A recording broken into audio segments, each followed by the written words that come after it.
Republican leaders are ready to change the way the party chooses a presidential candidate. After last year's defeat, they say it is time to fix an out-of-control nominating process. Jan Crawford is in Washington. Jan, good morning.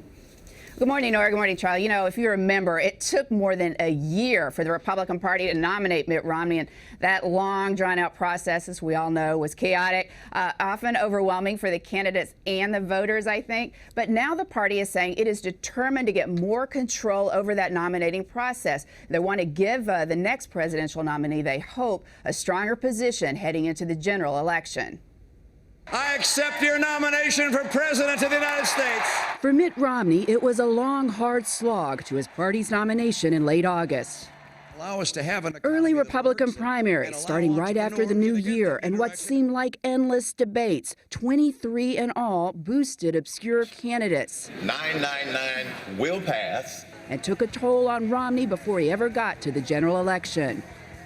Now, the Republican National Committee is looking to bring some order to that chaos so some of the same problems don't play out in 2016. Chairman Reince Priebus. We're going to be more involved in both the debate process and the primary calendar process, and I think but the reason we're doing it is to protect our party and our eventual nominee.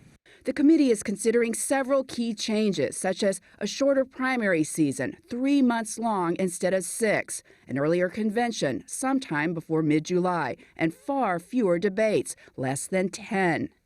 I don't think it's a good use of nominees' time and money to spend 6 months killing each other.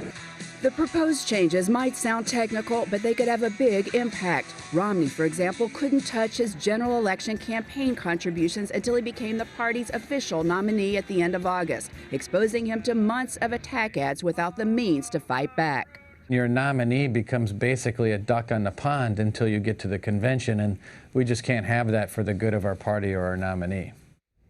Of course, Priebus said that the party's got to nominate a relatable, likable nominee, but he says that people inside the party and the grassroots, the establishment across the board, they all agree these changes are necessary. So Republicans, they hope, can have the strongest possible contender to take on that Democrat in 2016.